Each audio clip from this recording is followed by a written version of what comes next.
a message for my people. Nick Dad, baby. We the new label. Yeah. Come on. Yeah. Come on, son. Now this the black sheep, sticking it to him. I need a crib like I'm Gatsby. I need it. In hand, just understand my Pockets that deep. with nothing to prove. I ain't got nothing to do. When they can't compete and I got nothing to lose. You see, they told me I'm the one that's George, gonna we got a benefit. very special guest. Very. No bullshit. This is the first time I'm saying this on a public forum with him on the show, too. A lot of this shit is not possible without him. This is a crazy thing that the You're Welcome Network has turned into in the last year, and I've always heard his name. And I then saw the show that came with him, and I was like, oh, I can't wait to have him on this show and my spooky call-in show, which is like right up the alley. Oh, bro, the synergy is phenomenal. How that hasn't happened already is... I was waiting for this moment right here. You know what I mean? Yeah. Let's get VM first. Got to get VM first. You know, we are a little Help the selfish network. over here. Help the network. No bullshit, dude. If it wasn't for you, a lot of this shit wouldn't happen. Nah, see, I disagree. Let me tell you guys the real story. So we came in here, me and Cameron, one day, and we walked in here just on a whim. And Cameron walks in, we're talking to the guys in there. They don't have a clue who we are.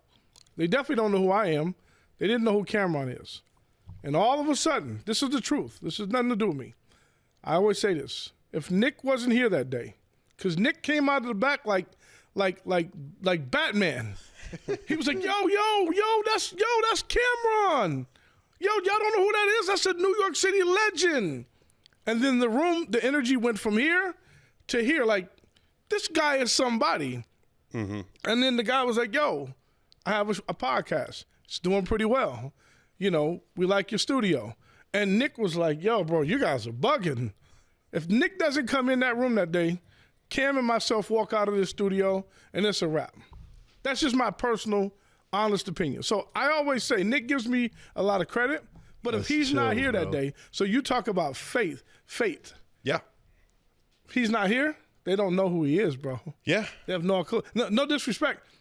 Kind of nerds in the room. Yeah. No disrespect to my engineer guys in there. You guys aren't the nerds. You my peoples, but they didn't know, bro. Nick literally changed the course of it is what it is. So don't give me the credit. I'm telling you, if you weren't here that day, it is what it is. Would probably look a whole lot different. Hey, man, that means a lot to me. I've told you, off the record many times. You've put me on game to learn how to operate around certain people, too, so I appreciate that also. Yeah.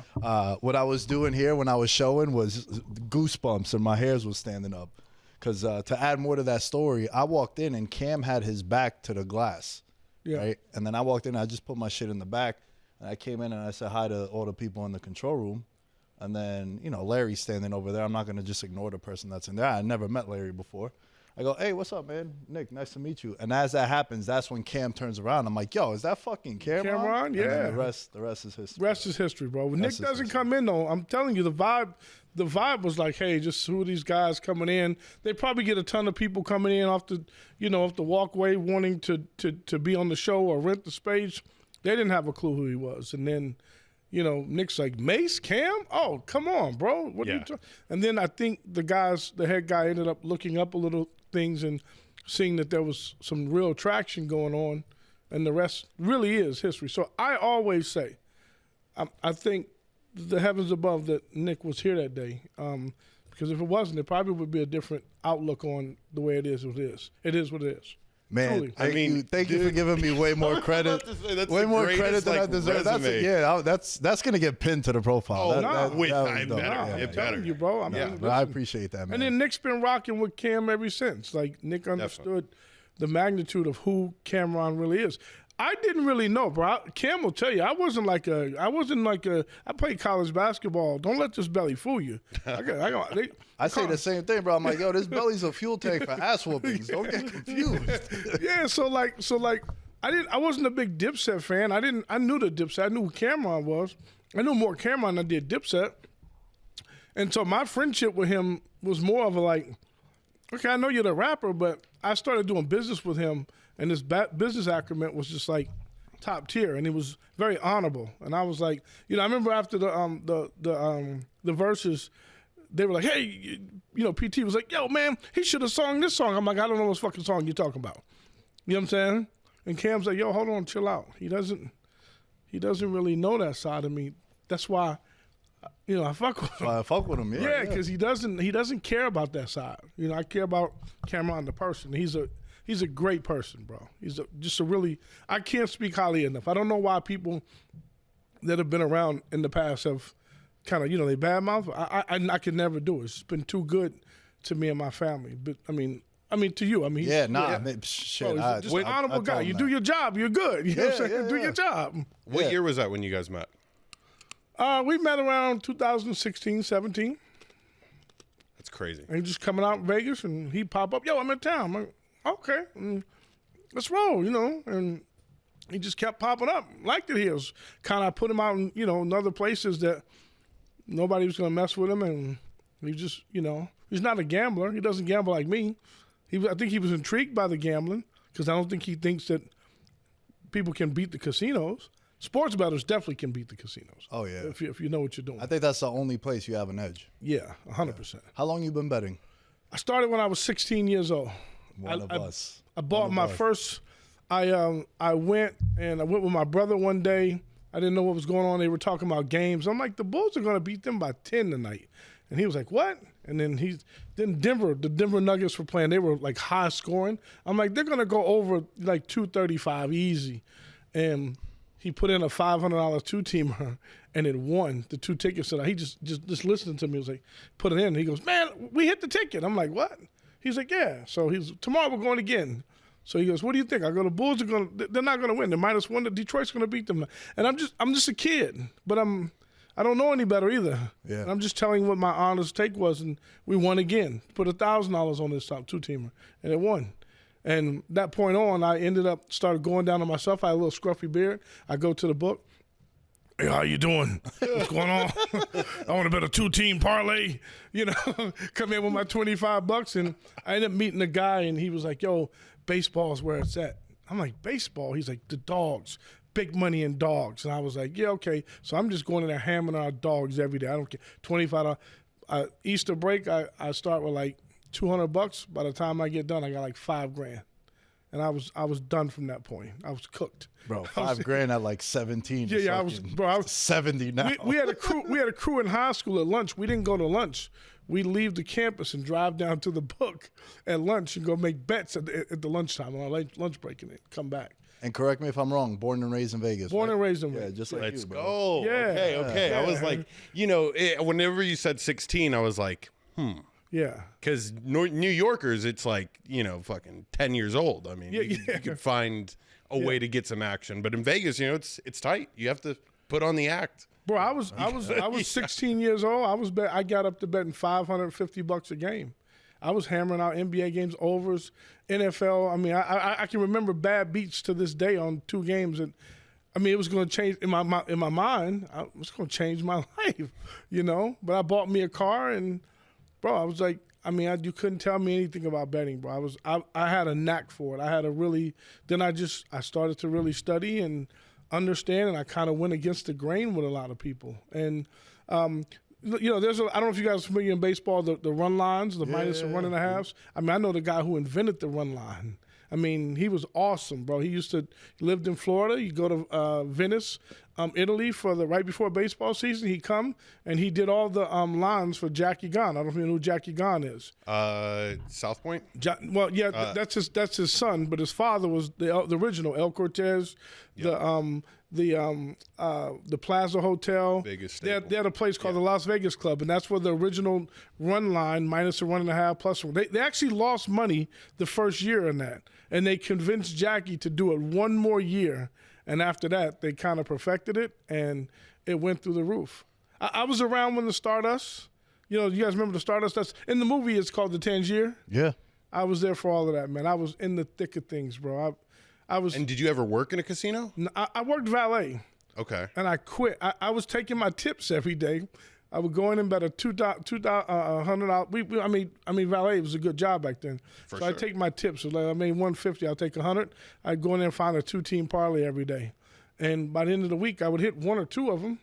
right? Usually 2 of them. So I'd make more money betting with the money I did. And then I started to get really good at it. And I started, while I was working at the El Cortez, I mean, I was building a bankroll, and I was going and bet $1,000 3-teamer in baseball. And those tickets were paying me like $18,000, $20,000. And, you know, they tried to stop you from betting. But Jackie, he was old school Vegas. He's like, let the kid bet.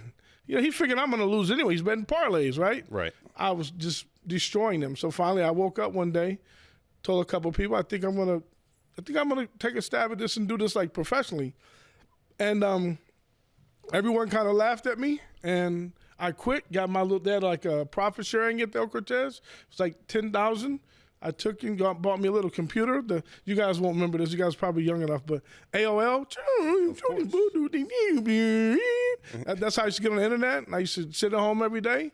And I got to the point, bro. That's how I kind of got fat, though, because I started making so much money, I wasn't doing anything anymore. I was like, chilling. I was chilling, bro. I was like, I'm not playing basketball no more. I was every day, bro. I was getting pizza.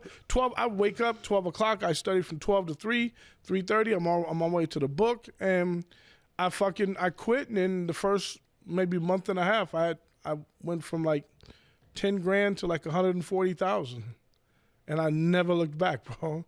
You know, literally. I mean, I was getting kicked out of places, not because I did anything wrong, but you know, I mean, I winners. I would do things that like I remember I had Golden Nugget. I had probably like 40,000 in the account, and the guy told me, he goes, "You'll never go on a run like this again. Never. It just doesn't happen." So I went outside to my car and I said, you know, fuck this guy. I went back in and I go, take all my money out. I think I had 80,000. I go, take all my money out. He goes, wait, what are you doing? What are you doing? I go, listen, you said that I wouldn't be able to make this money, so I'm going to listen to you. And I'm going to go take it and do something with it. And I went over sure you started getting comps after that. Oh, no. Yeah, bro. They fucking did everything they could to try to keep me there. And I went to stations, and I developed a relationship with those guys. And I started straight betting at that point, though, because I understood the value. I bet Randy Johnson, he'd be on the road, minus 160, and I bet 16,000 to win 10. And I knew the games that I felt like he was going to win. That number was there. He's going to go the full 9 innings. Yeah. He's going to have 15 strikeouts. Kenny maybe Rogers, let up you guys 3 remember hits. Kenny Rogers, Oakland A's? Yeah. I mean, these were the aces back then, and they played the whole game. There wasn't no fucking. No, yeah, the shit they do nowadays. Yes. Like back then, it was admirable. Yeah, so it's like I went on a nice run and built up a couple $100,000, and I never looked back, man. And you know that the guy, his name was Hal, rest in peace, Hal, and he was like, hey, you got to do something with the money. You have to do something with the money. And so literally the next day, guy comes knocking on my door, a friend of mine. He's like, hey, man, your brother told me you've been winning a bunch of money. I got this business idea. And I'm thinking, oh, the heavens wake up, because Hal just told me the night before to go invest. And I go, I'm like, all right, let's go. And we invested in some rental cars, which I have to this day. I got my own company now, but my own rental cars, and it was one of the best. It was horrible at first because the guy lost all the money. I'm like, damn, I made $400,000 betting, and this guy loses $120,000 doing the business. I'm like, no, the business is just me betting, and it was hard for people to understand that when I said, yo, I'm a professional gambler, and especially me being a brother, like they looking at me like, nigga, please. You're selling dope. Literally, I wasn't. I was literally going in every day. The Yankees go on a run. They won the World Series a year. Man, I'm hammering it. I think they didn't lose 3 games in a row the whole year. I'm hammering the Yankees every day on the road. I like to catch them on the road because you're going to get a smaller price. Right. Yeah. Hammering the Yankees. 12,000 to win 10. Might catch them against a good team plus 115. I'm 20 dimes on that game. And they couldn't understand. I'm just like, they're going to win the game. They're not.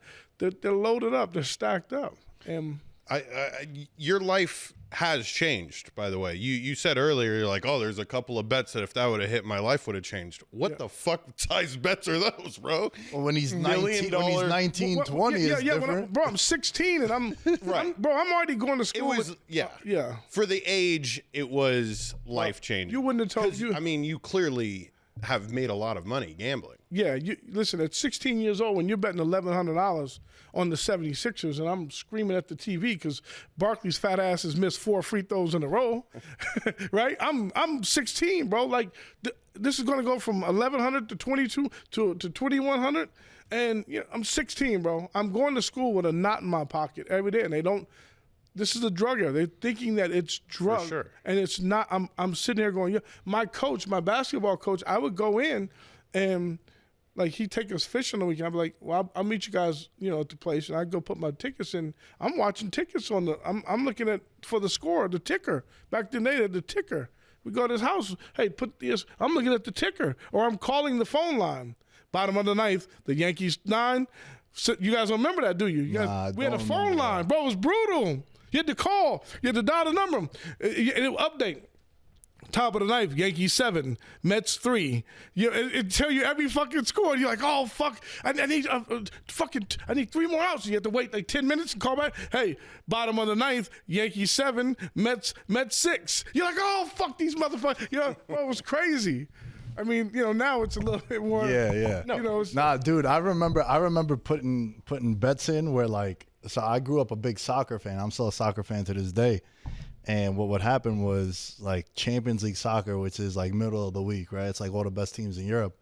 Those games in like 05, 06, I would go to like illegal soccer cafes with my pops where you would have to pay like a $20 cover to watch the games in like Arabic. And that was the only way we could watch those. Now, like to Larry's point, now there's a fucking app. You can find every game. Like Correct. UFC now is on Paramount, and everyone's like rushing to get Paramount. I was like, bro, I've had Paramount for like 4 years now, just because I watch all the soccer. But yeah, it's crazy, man. That AOL shit, and then just having a call for the games, like that's such a funny story to hear. Yeah, no, and I mean just the nuts on you. I mean the biggest bet I've ever put in, and I think that. Hearing a story like this just makes it seem so doable, because I do work my ass off. Right. I could bet a lot more than what I'm betting. Right. But I'm like, are you I'm afraid? comfortable. You're afraid? I'm definitely afraid, Larry. I'm afraid. Yeah. So I had no. What hype me up? How do I not be afraid? No fear. It's money. No fear. I put in my mind. You got to remember. Listen, bro. When I think back to what I was doing, I was a complete idiot. I'm 23 years old. I'm walking around. I had this thing. I'd be like, yo, I'm stacking chips, right? Because I was cocky inside. I wasn't cocky to you guys, but inside I'm thinking, I'm over here stacking chips, baby. I got a drawer full of sports chips, right? I got tickets I haven't cashed yet, and I got cash. In my mind, I'm stacking chips, right? And I'm young. I feel like I'm intelligent enough that I can go get a job somewhere, right? No matter what, if it fails.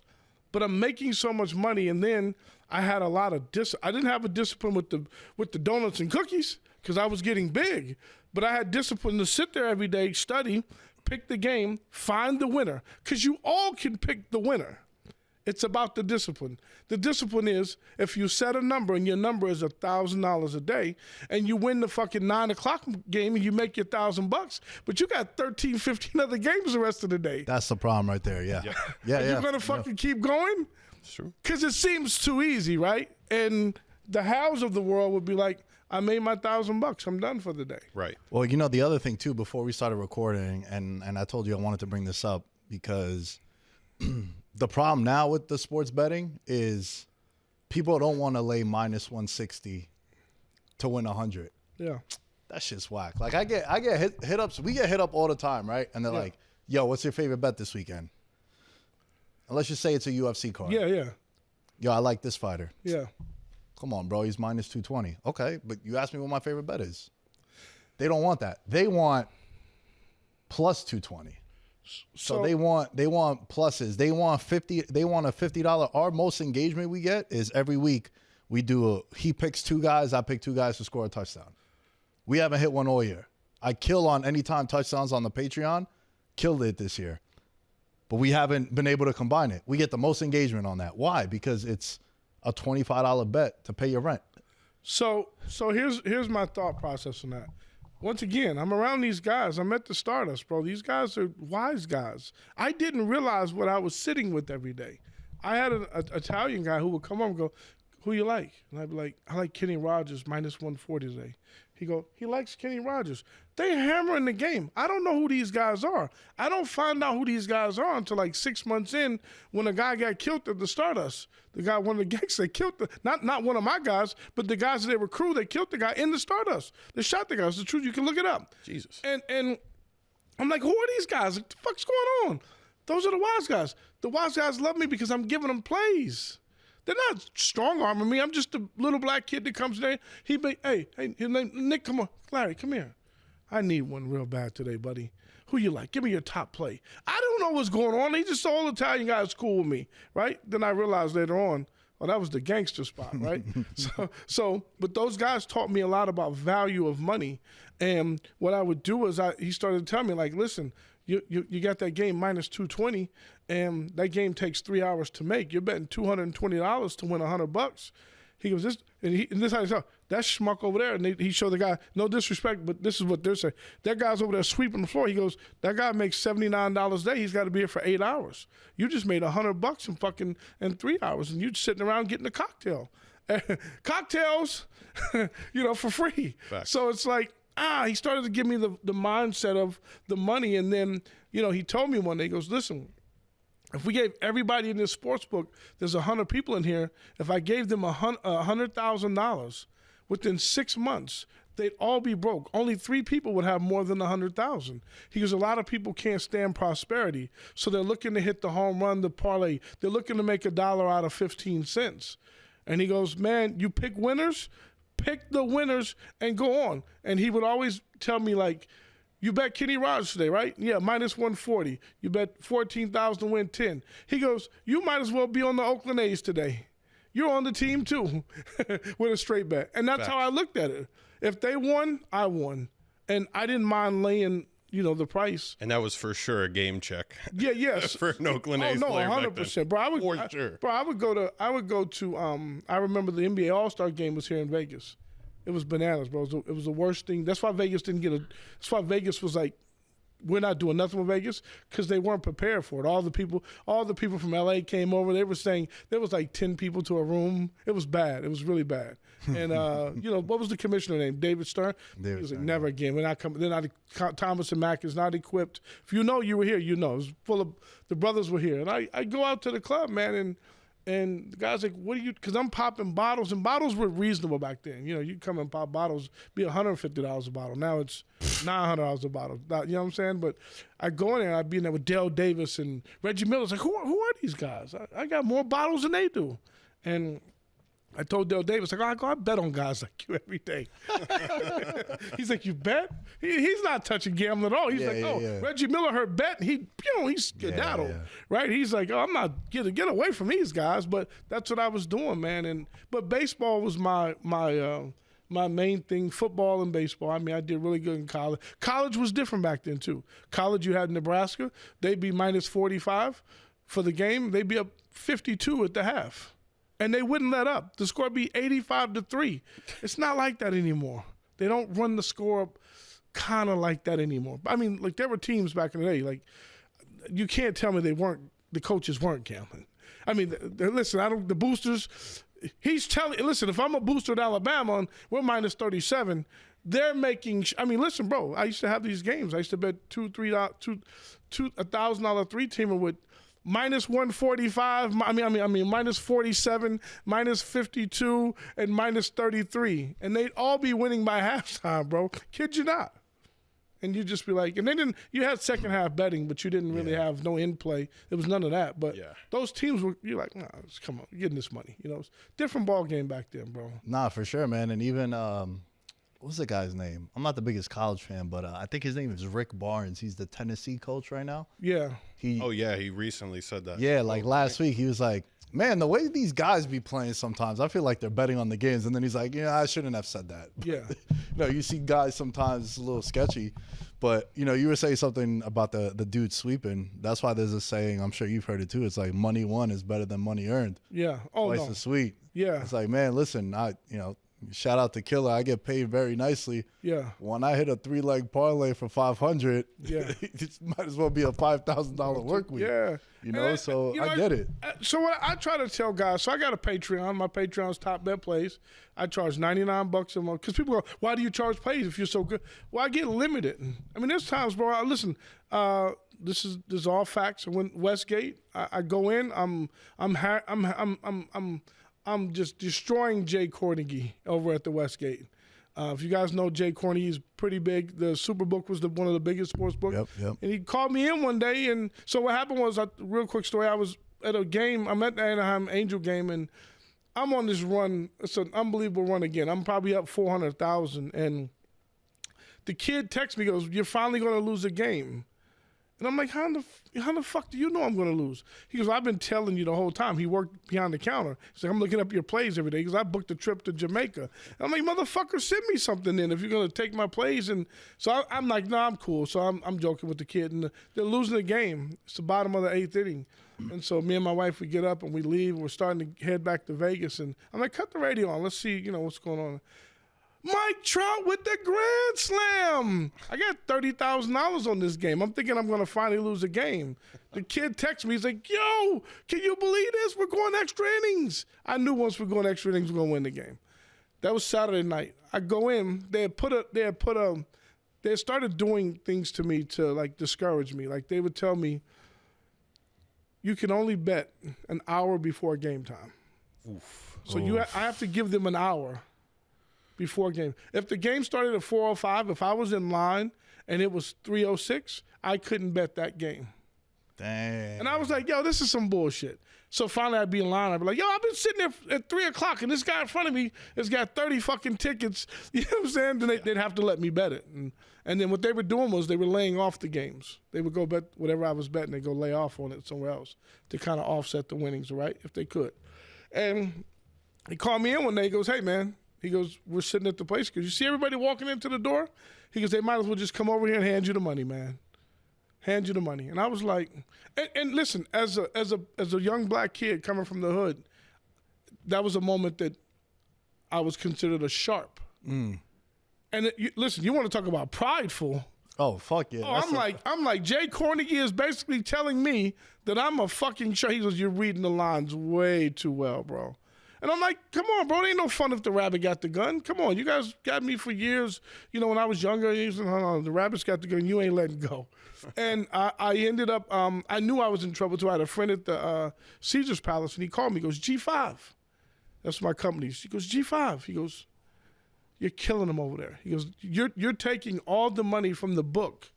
You're taking the money from the floor. They have to try to make it up on a graveyard shift." And I'm like, I wasn't smart enough to say, "Let me leave out of there for a minute. Let me go somewhere else."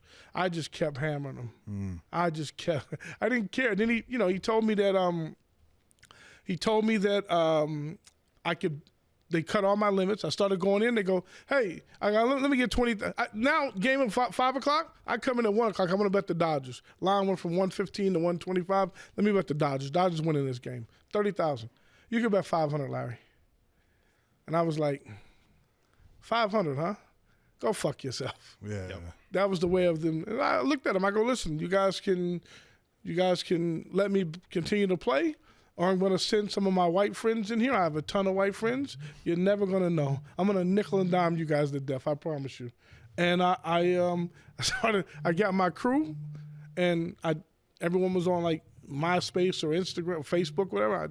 I took them all off we're not friends anymore on there. And I was sending guys out. "Nick, you take 20, you take 10. And I was sending them out, and everyone was happy, man. That was like a really good time for me. That was the dream for me. I still have business, though. I took what I did, the smartest thing, and I tell anybody who does this, whenever you hit a big score, go do something with the money. I bought a Sprinter van. I started taking the Sprinter van, and I started going to, like, Charger games, me and my crew. Next week, we go to Arizona. We're in a big Sprinter van. It's a big party, bro. We're betting 10 dimes on the game. It's a party. Betting, you know what I'm saying? We're traveling to these places. We're going to Utah to watch the Jazz play in the Sprinter van. Host 10 people.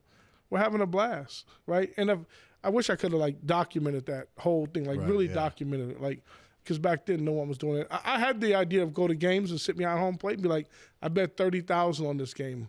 Go to my website and see who I bet. I mean, I had those visions, but back then the handicapping was kind of like frowned upon. Frowned upon, yeah. You were kind of a piece of shit if you gambled. Like, Yeah. That's what, when we asked you about when you started betting, you gotta be you gotta start betting under the age of 20 for me to like really fuck with you. If you see people now that it got popping, like we always do this, especially with like influencers that kind of blow up out of nowhere with betting. Be like, yo, when'd you get into betting? If they say within the last 5 years, like the pandemic era, that's when all the books started getting legal. We're like, you wasn't in the trenches. You a prize pick ass motherfucker. Yeah. Well, you wasn't in the trenches calling bookies and having to drive over to Jersey. I used to have to drive over to Jersey in 2019 when it first got legal, where you could actually bet on like the DraftKings and the FanDuels of the world. We used to take the pen over. It was like 15 minutes. Go in there, service locations, fire off some bets, come back. I liked you told me a story. I said, this is how I knew you were serious about. I said, you said something to me one day. You were like, yo, we went out to like not Kingman, but you went to the border of like Arizona because DraftKings is there or something like that. You told me everyone's parked on the side of the road. Hoover Dam. Yeah. Yeah, we got the vlog. I'm like, these motherfuckers are really going out there to go to DraftKings. You know what I'm saying? Like, I mean, that's dope. But that lets me know that you're committed. And listen, I tell people, it's a business. It's not entertainment, man. It's business. You can make a business out of it. Treat it like a business. But most people don't do it that way. It becomes entertainment, something to do. I never looked at it that way. I looked at it like I wanted to be if I had the Pelicans, not the Pelicans, the Bucks tonight +5. I'm on the Bucks tonight +5. They went outright, and I'm on the Bucks tonight. I might as well be on the team. And I looked at it as business. And the more I slowed myself down, because listen, I'll give you the good, but I had some rough patches when I was younger too. I had a whole bathroom full of. I started putting them on my bathroom wall, all the parlays, and I would tell you I won this one, lost this one, won this. I called it the $1 million shitter. It's probably $10 million worth of losing tickets. So while you're in my bathroom taking a shit, you're looking at all these fucking losing tickets that equals up to like $10-20 million if I hit them. So the parlays, and that's when, the older guys would tell me, "Don't you feel like a lollipop?" And I'm like, "What do you mean?" He goes, "You feel like a fucking sucker." And I go, "What the fuck you mean?" He goes, "Yeah, you hit some tickets. And baseball is different, I get it. But everything else, football, NFL, you're betting 2 and 3 teams. You're going 2 out of 3. If you just straight bet those games, you're making a profit every fucking time. But people don't want to do that, man. Yes, it's slow money. But so I try to tell guys, what's your number? What's your number? What's your number for the day? Do you even have a number? No. That's part of the problem. That's step one. Yeah, that's no daily number. Yeah, there's no structure in that, right? Correct. You're just doing it. But I'm not a daily bettor. Okay, you're not a daily bettor. Okay. Because I can't stand betting the NBA. Right. Like I'm more it'll of drive you crazy. Golf, I get it. I got into a lot last year, and then football and anything that happens on the weekend. If I'm betting on something, I want to watch it. I had a guy I'm friends with. He was really good at golf.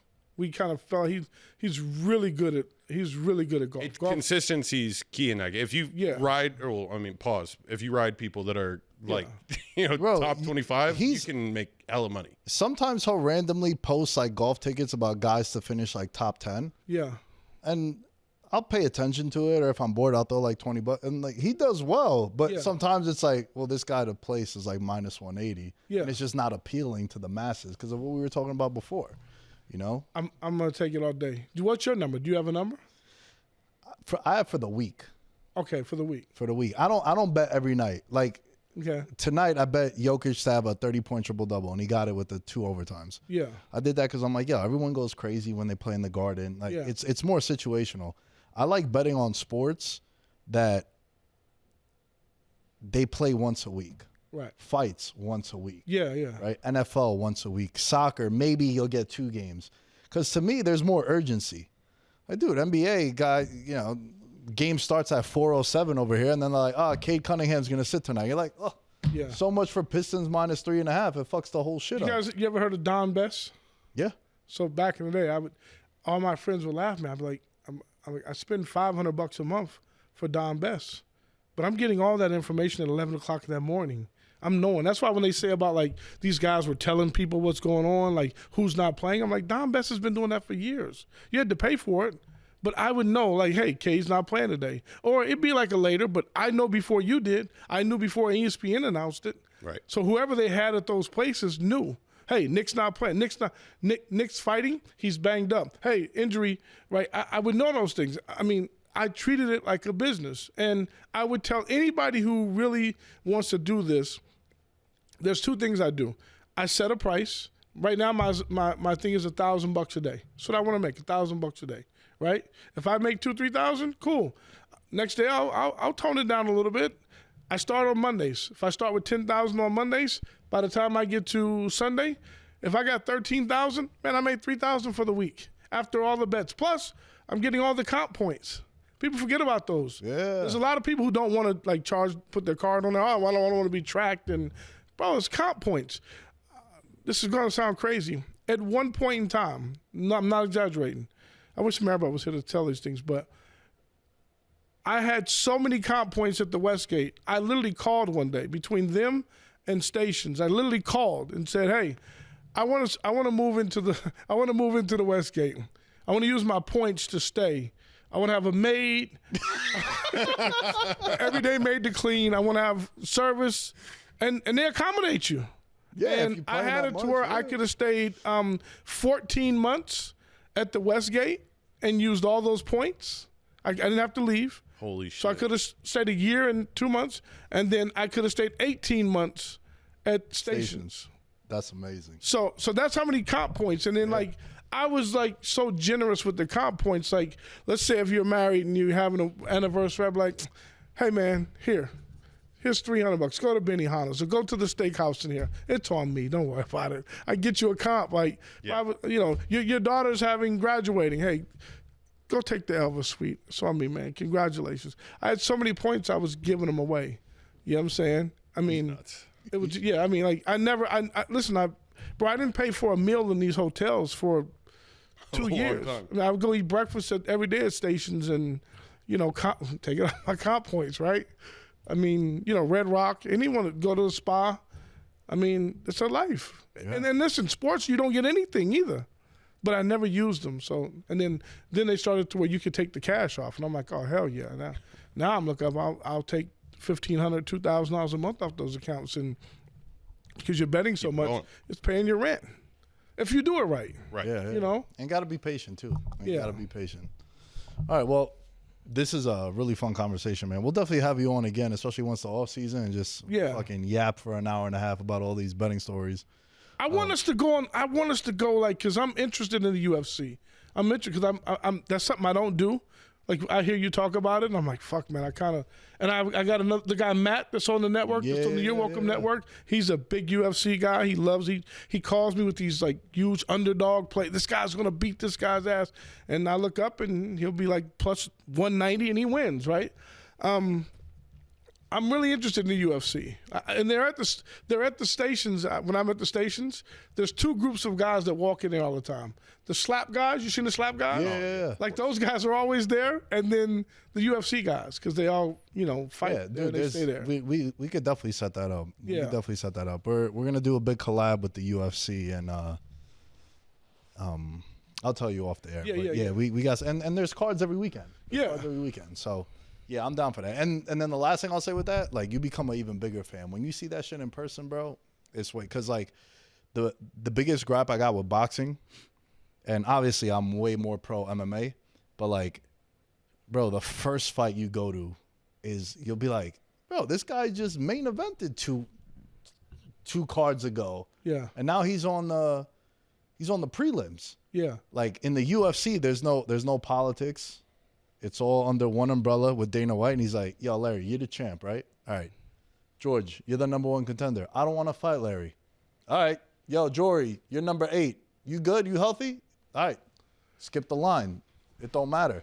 And also the other thing with the UFC, like some of the most popular guys, they got 7-8 losses. Yeah. Still $10 million pay-per-views. I was gonna. My nephew Jeff Watkins Jr. Shout out to him. He worked for the UFC. He actually broke Dana's nose sparring one day in practice. Sure. I mean, they would fight. They had a gym. What's their company? Zuffa or something like Zuffa, that. yeah. Right there by the In-N-Out on Sahara, there was a gym. They had a whole gym set up, and Jeff took me to a fight, and it was the most brutalest thing I've ever seen in my life. There was blood everywhere, and I'm like, get the guy! Oh my God! I'm like, yo, get this! He's dead! Pick him up! He scrape him up, and then three minutes later, guy reversed it, starts whooping his ass, and wins the fight. Yeah. And my nephew's like, that's why they don't stop the fights here. I'm like, it was a massacre, bro. Blood everywhere. I think I was just bleeding. I didn't understand it, but I was like, yo, this is too much for me. You know what I'm saying? I'm not used to. It looks like some real gladiator shit, but. Yeah, I'm looking forward to that. I'm with you guys on that. George, you ready? It's time, bro. Super Bowl props. What we're gonna do is a little bit of a round table. Gonna give out a prop. Larry, have we told you about 3 condom betting? You ever heard that expression? 3 what? Condom betting? Yeah. No, I'm. That's what I like about your show. It's like I hear some crazy shit all the time. Yeah. Like So if I was to come to you and I'd be like, yo, I got a lock and it's -800, that's 3 condoms. Oh, So I got like, you. Yeah. No one likes that. People like it raw like Monday nights. You know what I'm saying? Like, so all of my props, and I don't know what your props are, but all of my props are plus numbers, right? Especially with the Super Bowl, people want plus. Yeah. We understand it's negative EV. We understand that it's lollipops and we're suckers. But you know what? It's the last one. Yeah. Right? We're going to have 8 months off. If you guys would actually engage with that conversation, this is going to be a good balance. Yeah. First half of the conversation, reasonable, smart betting. Yeah. Second half, we're about to get fucking wild. We're getting crazy. We're getting crazy. And I'm going to start it off with the guy that's going to win the MVP at plus 120 to 1. And I know you're probably like, why the fuck does he have a soccer jersey on? It's a Colombia jersey. One of the girls down in Colombia actually got it for me. It was custom. I promised visas and green cards. Clearly lied. But Christian Gonzalez is the corner. He's Colombian. He got the flag on the helmet. 120 to 1 to win MVP. Now, there hasn't been a defensive guy to win the MVP since you know when? 10 years ago. Von Miller. When the Super Bowl was played in Santa Clara. All right. On a serious note, he has kept the following wide receivers to under 50 yards receiving in his career. Tyreek Hill 3 times. Jamar Chase and Justin Jefferson. Some really good receivers. Some very good receivers. The path is there. He got an interception in the conference championship game against Denver. He's going to have the JSN assignment. JSN, borderline Triple Crown winner. He's going to win Offensive Player of the Year. He is the absolute focal point of this offense. I think the game is going to go under, which ties into why I also like him.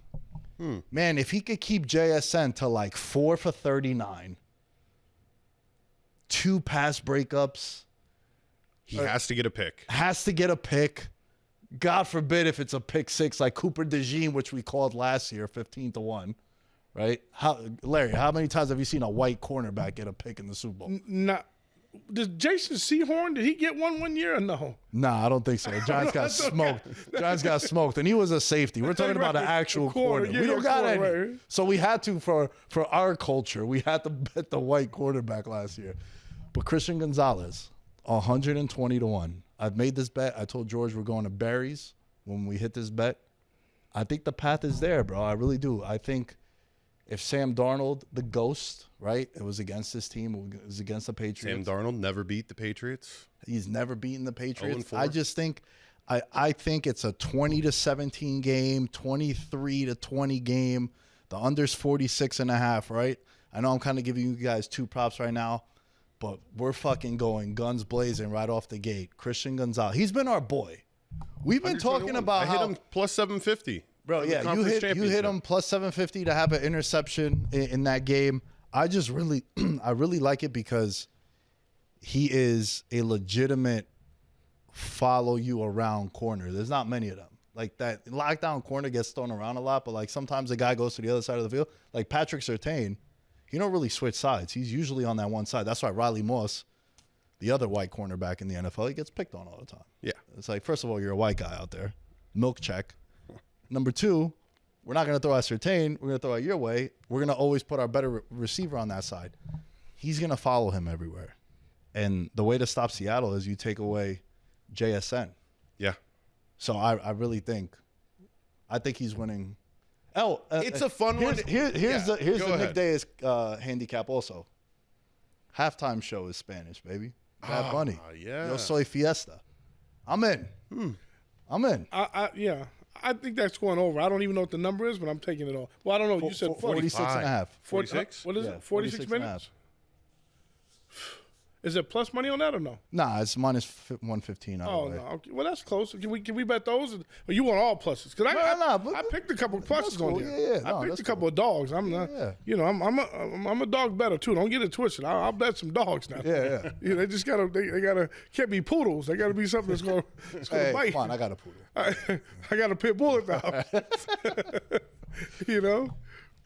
Do you real quick? Do you bet those markets at all? MVPs, anytime touchdowns? Are you into those? Or? No, I'll find like this is gonna sound weird, but I do dumb shit like I think that was a year. I think the Seahawks were playing the Broncos, and they were like, I'm watching the thing, and the guy's like, there hasn't been a safety in a game, and then I'm like, I'm betting the safety. And as soon as fucking the first play, they got a safety in the game. I'm like, it's like sometimes the TV tells you what's going to happen. It's like you hear these little things. That's why you got to listen to what's going on. And it's like the guy's like, there's never been a safety in a Super Bowl. And I'm like, and then it was like 2 back-to-back, Super Bowls with safeties. It's like, what are the fucking? As soon as they tell you there's not been one.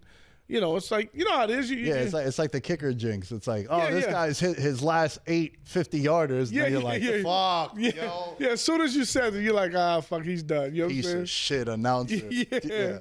So what's the prop that you got? Which one that you got? So look, I went to stations and I had to go through, man. This is not normal for me because I'm looking, I'm thinking. I like it. Analog. These Fuck motherfuckers, digital. these motherfuckers, like, you guys are serious with this shit. Like, I didn't realize, like, how fucking. Hold on, I'm a little bit older, man. Hold on. So let me give you one dog that I like that I end up. Will there be a failed PAT? And I put yes at plus 250. Whoa. Kind of like that. I like that one a lot. You got a rookie kicker. That Borregales. Yeah. Part of me was like, maybe he's going to rise to the occasion. Then I see plus 250, and I'm like, he's doinking that shit for sure. Listen, these guys it's not automatic anymore. It used to be, kind of, it's a little bit different now, man. It's a Super Bowl. We talk about on the show the lights. Those lights are going to be bright. How is it phrased there? Because does that also mean if they went for a 2-point conversion and didn't get it? It just says, will there be a failed PAT? Nah, point after attempt is different. They're categorized as 2 different things. Okay. Yeah. For sure. Because it's an actual missed. Like you kick it. Yeah, it's a point after. But that's a great question. Yeah. Bro. It's like the anytime defense, like some books. Yeah, no, I'm anytime pretty defense, sure. and then there's others that's anytime DST, which counts to special teams also. I fucking learned that the hard way when I went back to New York. So here's one that I got, and it's all about timing. But I said, it's the Super Bowl. There'll be a little urgency in the first half. The other one, was, will there be 2 or more scores in the last 2 minutes of the first half? And that's plus 475. So I feel like that's one of those ones they score with like a minute 25. Other team comes down, Kick a field goal. because listen, those last 2 minutes last forever nowadays. Yeah. I can see 2 field goals, within that time. Somebody scores a touchdown, you got 25 seconds left. I know it's a long shot, but Nah, plus 475, I really like that number. That one to me that's seems a nice one, yo. That's a pretty nice sharp. one. Yo, Larry, real quick, you'd Yeah. be the perfect person to ask this because you've been in the game for so long. How much different is that prop sheet now as opposed to when you first got into betting? Well, back when there was the prop sheet back was like maybe one page, 2 pages at the most, and it was like a prop on you. Hey, will Nick catch three passes? That was it. Yeah. Like there was no like every player, every position. There was like the coin toss, like, will there be a score? Who's odd number, even number? With the game lander. Score, right. Yeah, bro, it was nothing like it is. Nothing like it is today. This is like, bro, this is the stock market. Yeah. Nah, you can find value in here. Nah, you definitely could. And also, like, we talk about they're called exotic and novelty props. So like, there's one that's been floating around, Cardi B to be shown more than 1.5 times. Those are not box score like eligible. Yeah. So it's like, if like right now I'm centered on the screen, right? But if I'm over here, does that count as Cardi B being do on I screen? count? What if she comes out for the halftime show? Does that count? She appeared in the Super Bowl. All right, so those are like all subjective. So just be careful with those. I've veered away, even though, I bet the Golden Gate Bridge to be shown when That line is up, by the way. I saw it. And by the way, the second choice was Alcatraz at plus 300. I'm like, who the fuck is showing the Alcatraz? The Alcatraz should be plus 150 to 1 minimum. Are you kidding me? I do have a novelty prop. Yeah, here. give us a prop. I'm going to give you my novelty prop. All right, good. Okay, Bad Bunny's first song to be DTMF, 25 to 1 right now. You could find that on Kalshi. I had to go to Kalshi for that specific one. That's my favorite song, so it's kind of a homer pick. Yeah. Where it's I can envision him starting it off slow, getting the crowd to like sing in with him, like how it is at the end of the song. So Bad Bunny's first song, DTMF, 25 to 1. 25 to 1. 25 to 1. That gets me very excited. Titi me pregunto is, I think, like minus 175 right now. Oh my God. Kalshi's weird because I'm thinking about all the backsides that are just going to be twerking, bro. It's going to be way better than Shakira and J-Lo. Oh, Way better. the backup Bad dancers Bunny's are going not. to be phenomenal. Too many people are calling Bad Bunny for him to not just come out and say, no, I'm going to have the hottest bitches with me. Yeah. Yeah. No, so that's my novelty prop. I'll hit you with a normal one. Give me a game prop. Nicki Minwari to record a sack at plus 700. He's had 3 sacks this year.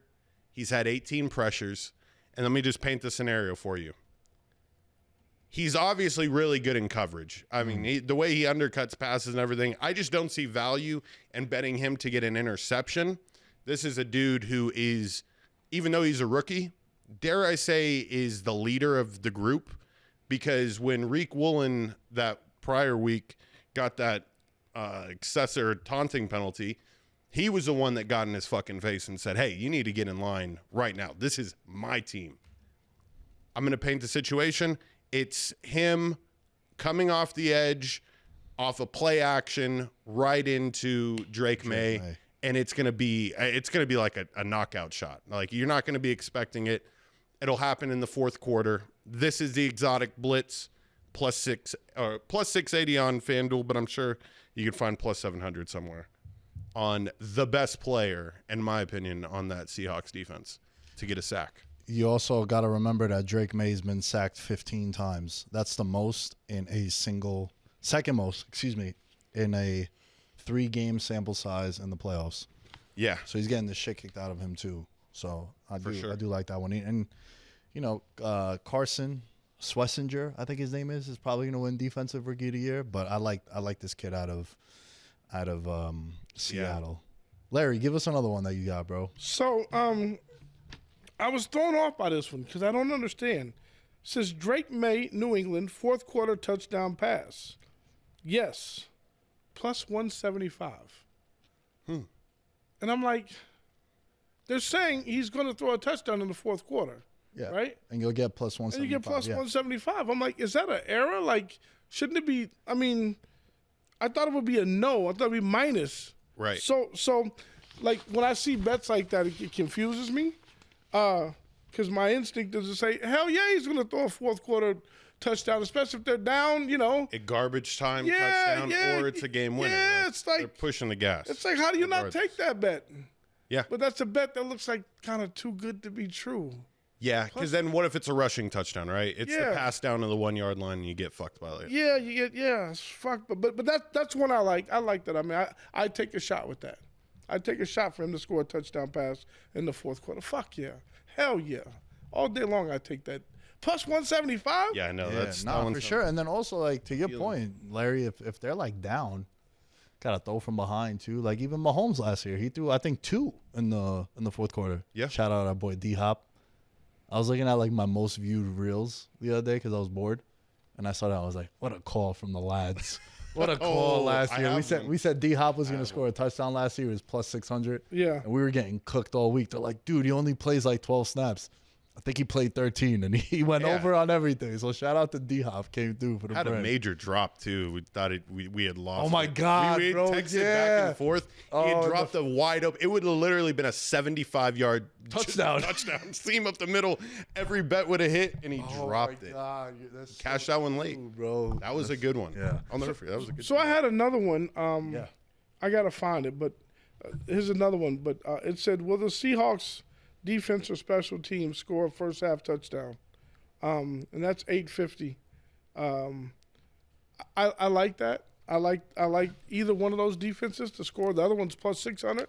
I like those because I feel like if anybody jumps ahead, I think it's going to come from the defensive side, and I can see one of these guys getting a pick six. Jitters out there, right? Fucking, early jump, man. This is how you kind of, it's usually a defensive touchdown that kind of gets going, I feel you. You said that's for first half? Yeah, first half of stations has will the Patriots defense or special teams? You got special teams too.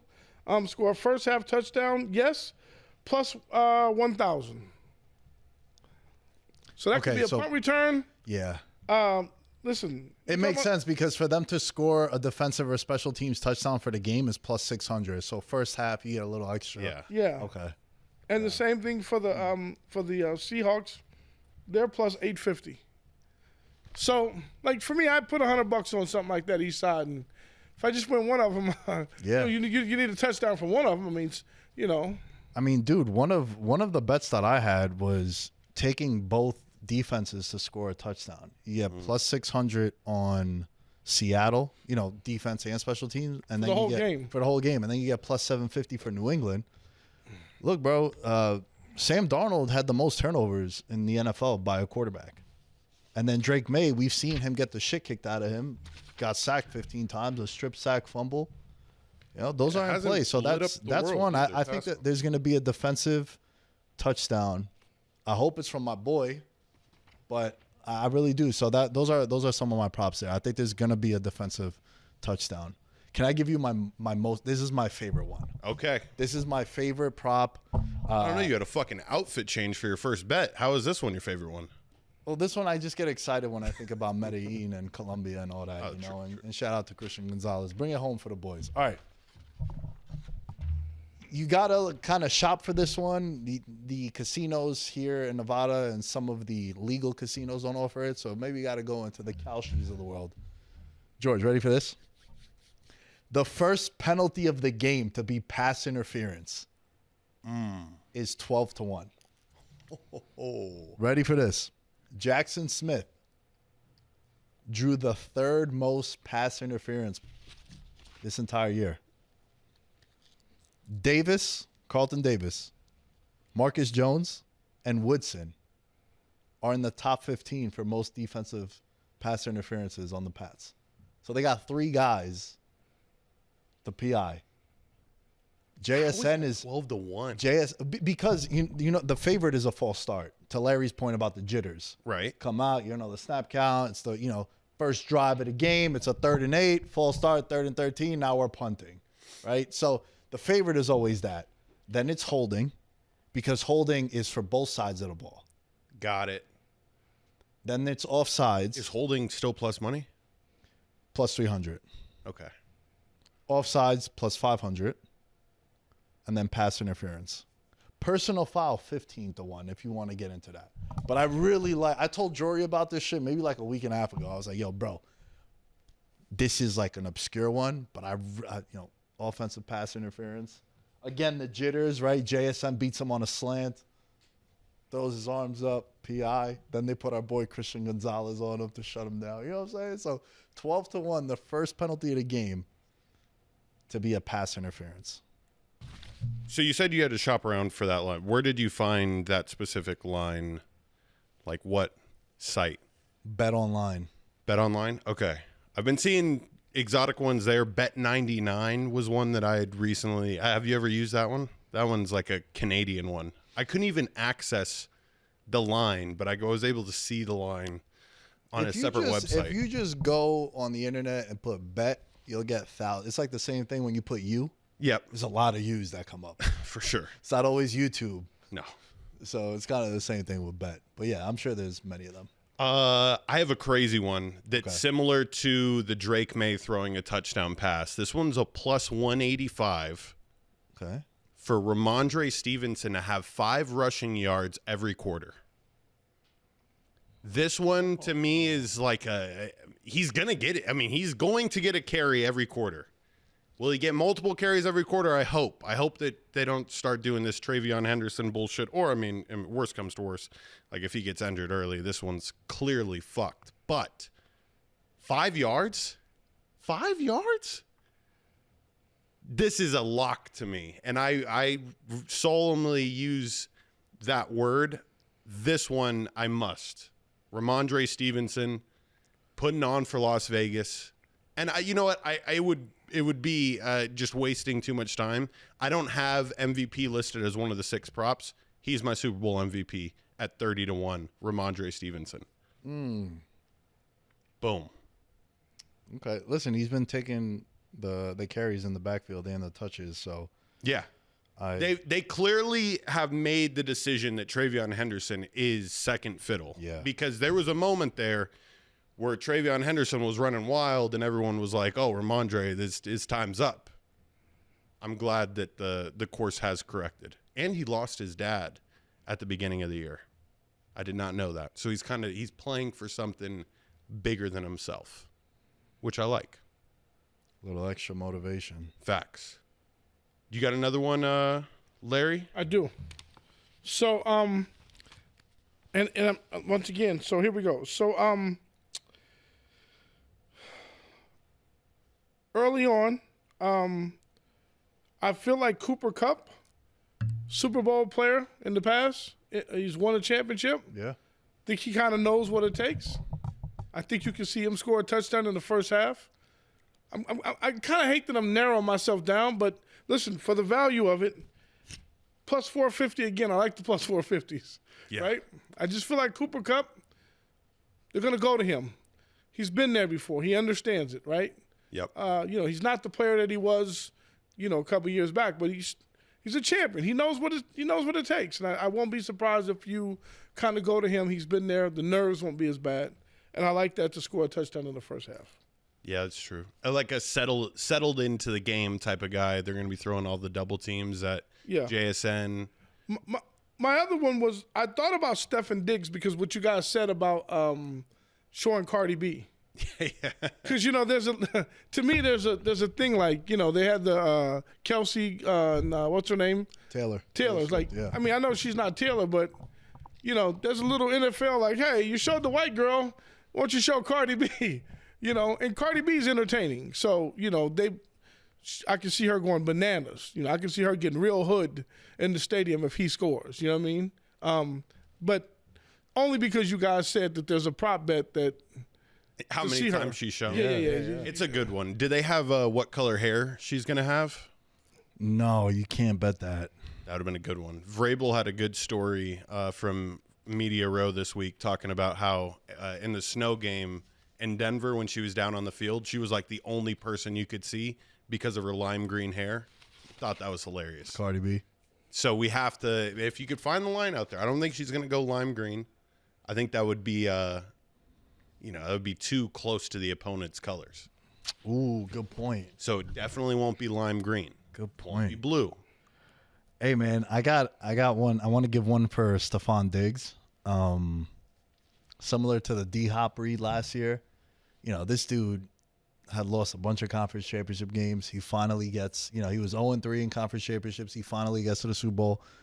44.5 yards I think is criminal.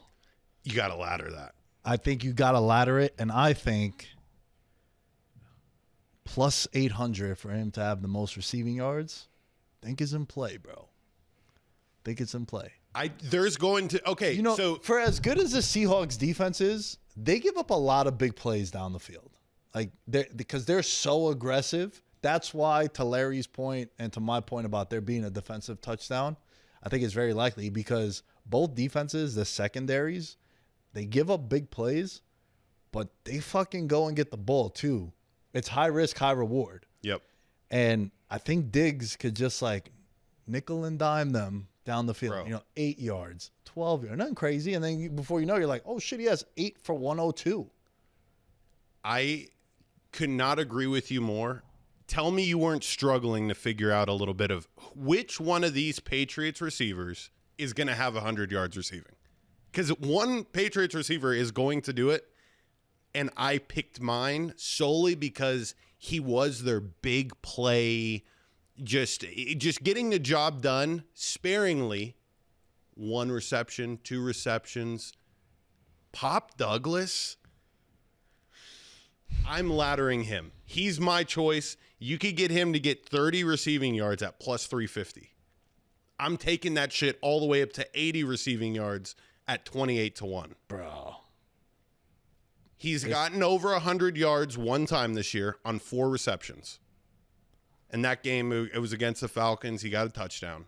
But Pop Douglas, to me, the reason why I say a big place, that 4th down and 1 against the Texans where that he busts open and he scores in a game where I didn't think there was going to be any defensive touchdowns, has that moment. There was a moment late in the year where they were trying to clinch number 1 seed. He gets 1 catch that game for 33 yards. So he has the ability to get what I need in 1.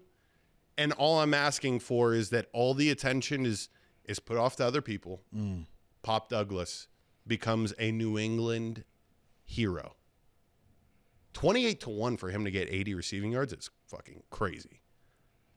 But I'll be conservative. I'm going to start at 30. He is my ladder play. Yeah. Wow. DeMario Pop Douglas. Okay. Yes. Okay. I'm gonna give 2 more quick ones. Man, if you like New England to win this game outright, I got a nice correlated parlay for you. Pays 16-1. Okay.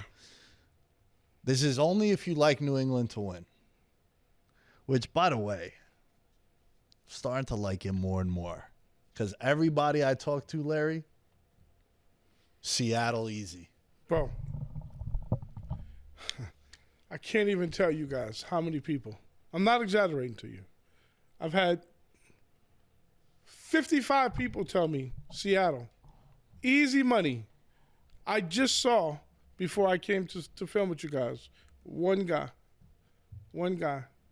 bet money line on the Patriots. One guy.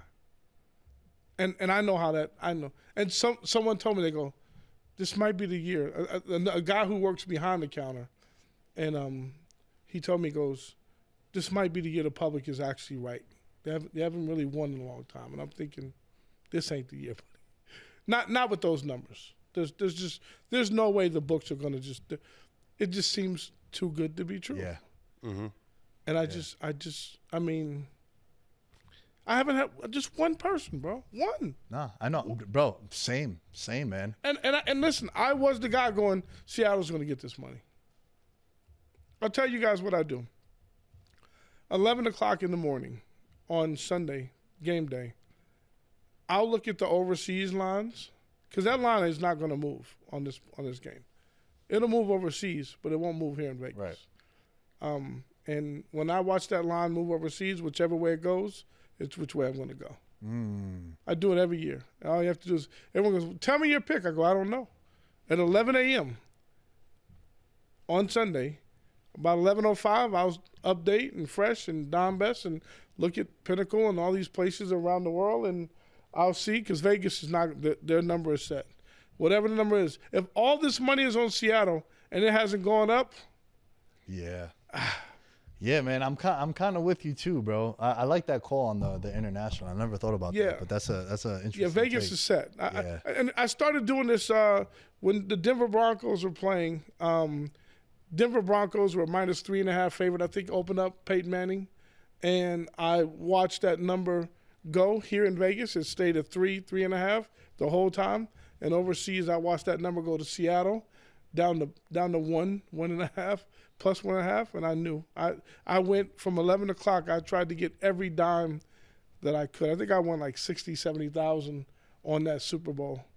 I was calling Nick. Do you have cash? I'll give it right back to you tomorrow. I showed you my account.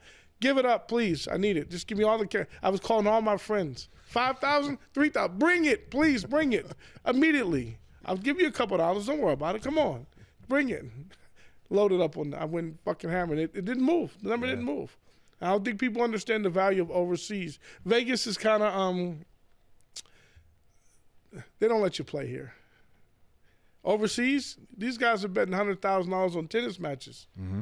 They don't fuck around over there. Nah, for sure, man. You know, so it's a different ball game. You know, Definitely. I was curious about the, just who you like in that game, because it scares me that everyone's on Seattle. So. George, the closer we get, I'm kind of liking the dog more and more. So my last play here is Pat's money line. Drake May over 50 rushing yards, and him to score a touchdown is 15-1. Because we've seen he runs a lot more. He's gone over his rushing yards in every playoff game. Mm-hmm. He's a new school quarterback. We talk about this all the time, how, both of us, our teams now got rookie quarterbacks that are they can slide. Yeah, and they're part of the wave. quarterbacks for the 2020s. Like, the pure pocket passer is kind of dead unless you're a cerebral assassin like Matthew Stafford. But you're 2 decades. Cerebral assassin. That's a wrestling. Fuck with that, right? That's a good Hell one. yeah, brother. So 15-1, Drake May, because, he moves. He scored a touchdown in the playoffs. He's the only one, had him plus 350 on the Patreon. Shout out to the Patreon members.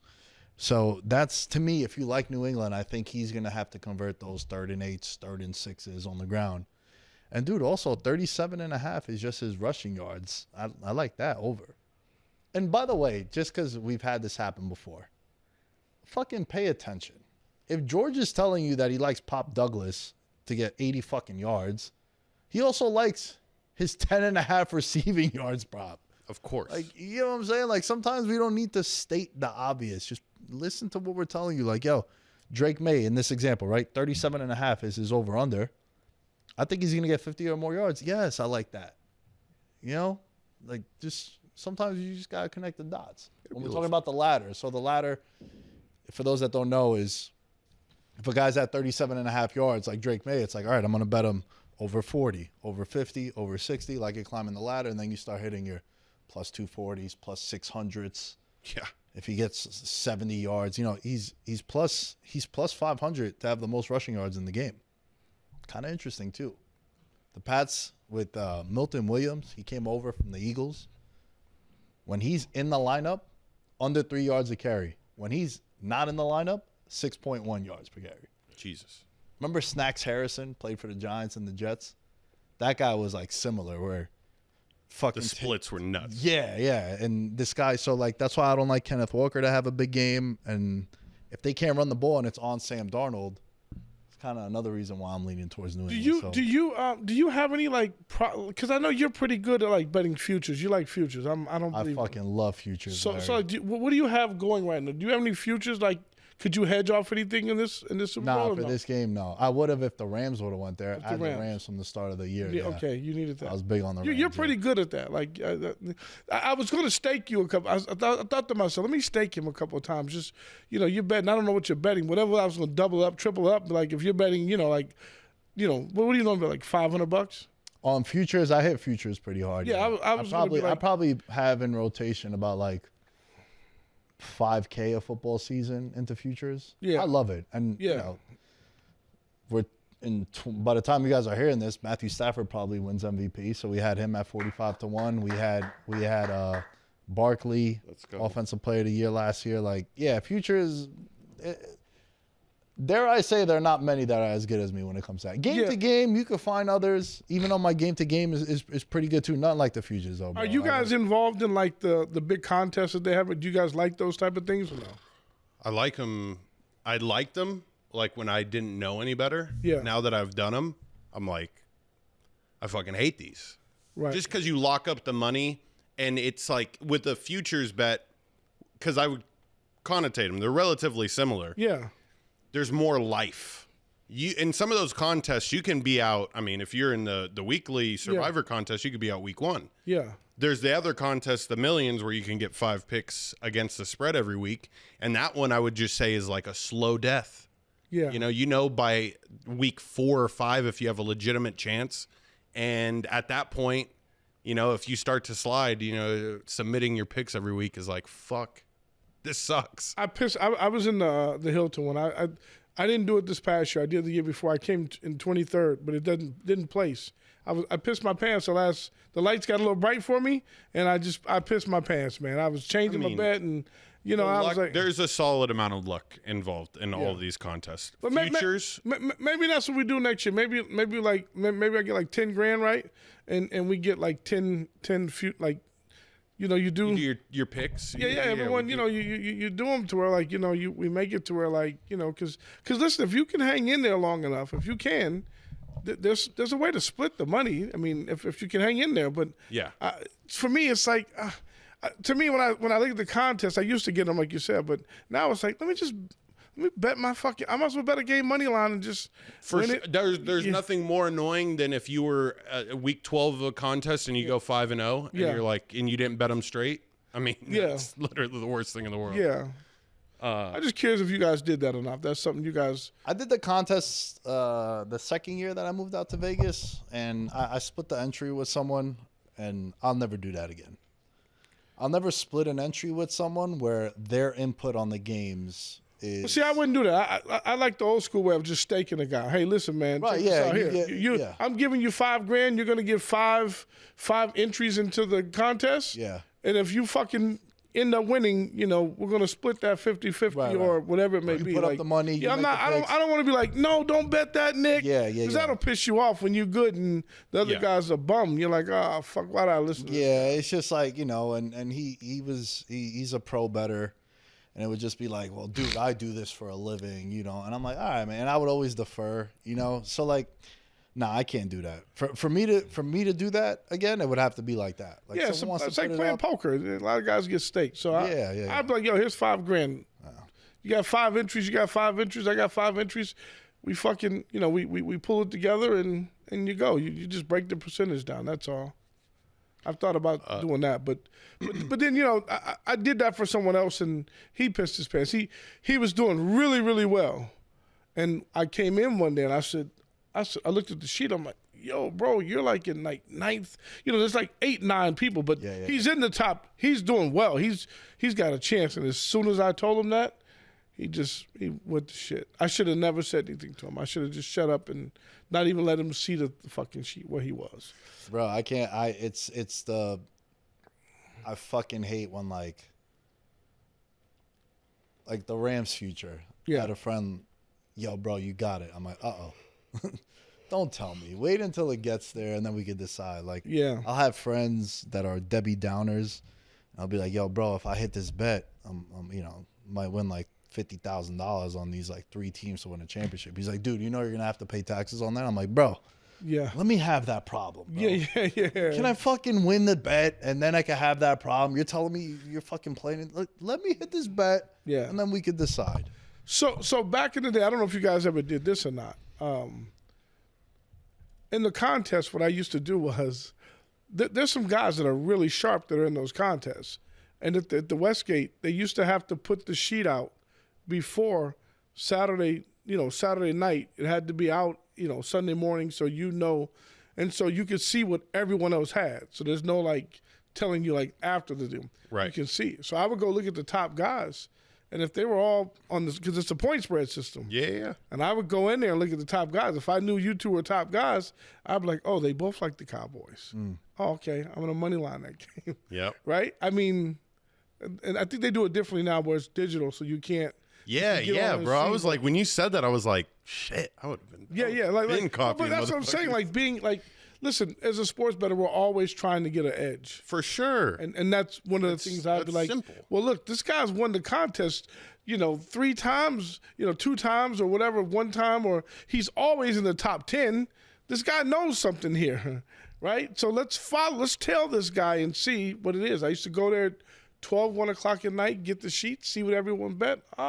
They all like the Broncos tomorrow. Let me just money line the game. Forget the side. Yeah. They'd be, minus 185.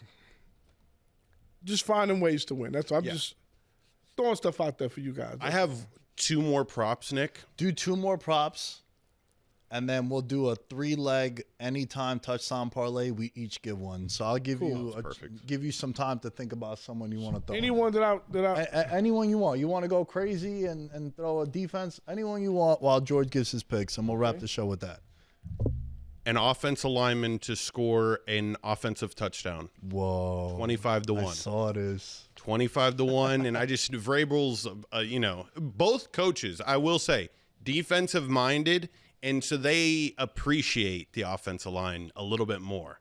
I don't think an offensive coach, as crazy as it sounds, would be willing to run a play for a big guy. Or another situation, somebody fumbles and an offensive lineman picks up the fumble in the end zone. Oh, dream scenario. 25-1. That one is bet. The last one. And I went back and I did my homework on this one. If I was to tell you that JSN was going to be Sam Darnold's first read and it's plus money, would you bet it? Yes. Plus 170. JSN to be the first reception for the Seahawks. I went back and I watched the last 2 games, and the first pass play of the game, they always try to find a way to get the ball to JSN, so much so that even on the TV camera, you can see Sam Darnold's eyes glued to this man. The ball will be thrown to him, and I'm going to tell you, it's going to be a screen pass or something. It's going to be very, very simple, but this one at plus money, I mean, load it up, dude. The ball is going to be thrown to him. So those were my props. I'm ready for that anytime touchdown because I've one that I want this to happen. It'd be good for my name. Maybe you could figure it out from that point. It'd be good for your name. George Holani, backup running back for Seattle. That's going to be my pick for our anytime touchdown bet. He got three carries. 3 carries, 3 receptions. He scored 1. That was the last game in the conference championship. Great name. Kenneth Walker can't do it all. There's one other running back that has been activated for the game, but you might not be able to find his name because his name won't populate on the betting sites until it's official. Cam Akers has been at Media Day. He has not gotten a single carry for the Seattle Seahawks. I might have bet him last week when they played the Rams in a revenge spot. You should bet him again. I found him at FanDuel 18-1 to score a touchdown. Yeah. But not a lot of books have him. So you're really going George Holani for the lay? Yeah. Okay. I'm going Drake May. So already we're at 21. Well, yeah, George 21 to Holani 1 is going to make this juicy. Yeah. I mean, Ramondre Stevenson is what I'm parlaying it with, but for this parlay, we will use George. Okay. Larry, what do you got? I don't who's know scoring what a touchdown? Cooper Kupp is, but I just see him scoring a touchdown. I don't know what he is on the for the whole game. 300 or something, right? Is it? Yeah. Give him to me. He's a forgotten soldier over there on that team. A little bit older, but He's still quick, dude. 88 to 1, yo. 88-1? 88 to 1, yeah.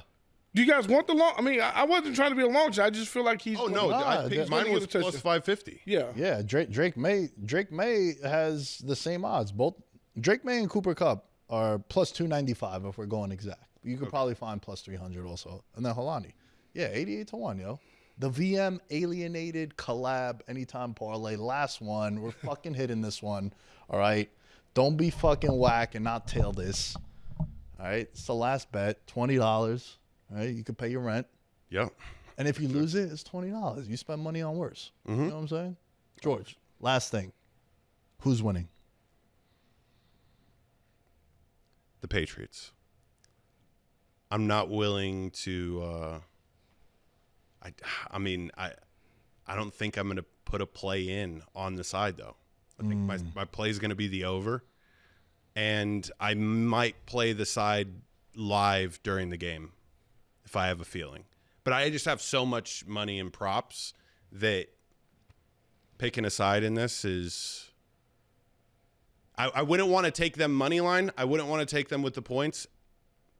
If anything, I would want alternate spread.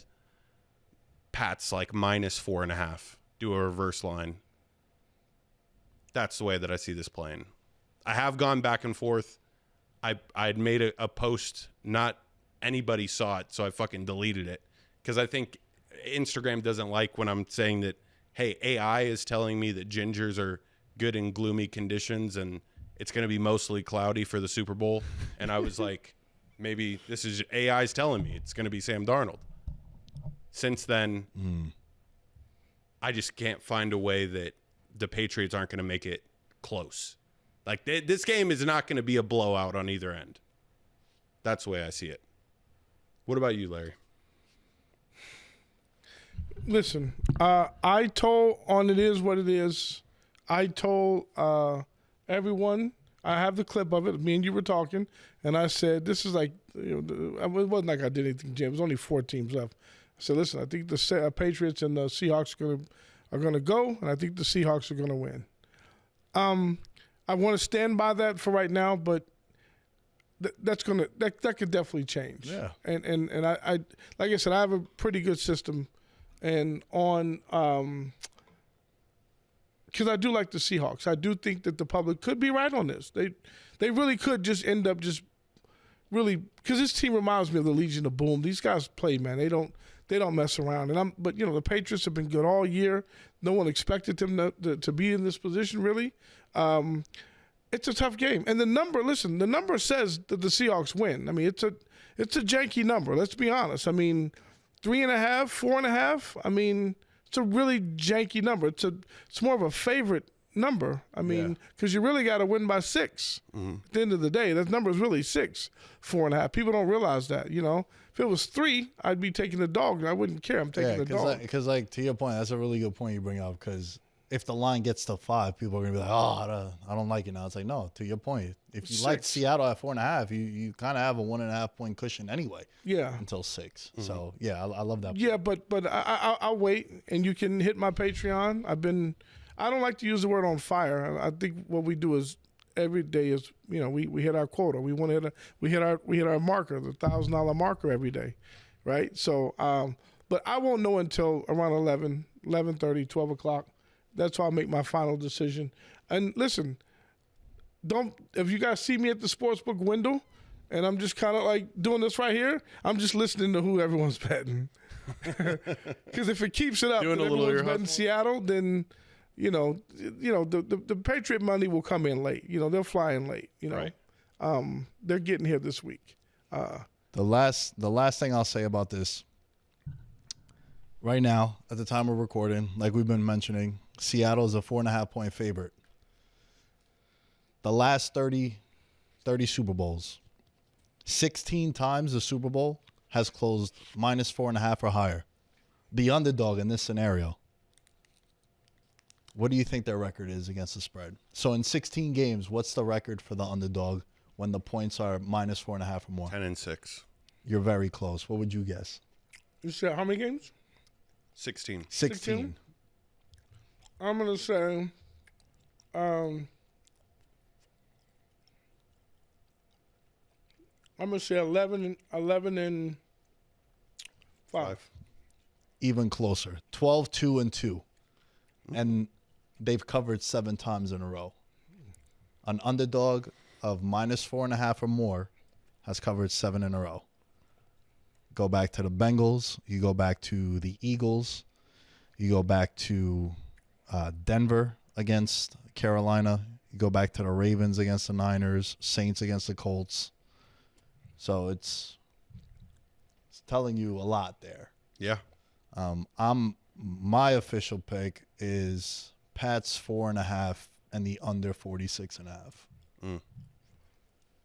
And there you have it, Prop-O-Mania. So let me tell you what I'm going to do, since you guys know. This is another way I gauge things. I have a pretty decent-sized following on my Facebook. I'm going to put that post out tomorrow, just for the fun of it. Like, who do you guys have winning the Super Bowl? And that'll give me a telltale sign of which way I'm going. Right. Some of these guys don't have a clue. Yeah, and also the last thing, like, dude, this is the biggest public event of the year. Mm-hmm. How many people are just like, oh, I want to watch the commercials, or let me throw some money on this. They don't know, and you know, so. But you might also have some people that are like super casuals, like, yo, Sam Darnold, the dude that played on the Jets, I'm gonna take New England. You could have that. Yeah, Right. Could have that also. Well, you get good engagement too, and they like if they're diehard fans, those are always the best comments too, because you know you start getting some the inner workings, right? They're following the beat writers. And, Yeah, what'll happen for me is I'll see, you know, there'll be 25 comments, and 23 of those will be Seahawks, and then I'm 100% going the other way. No ifs, ands, buts about it.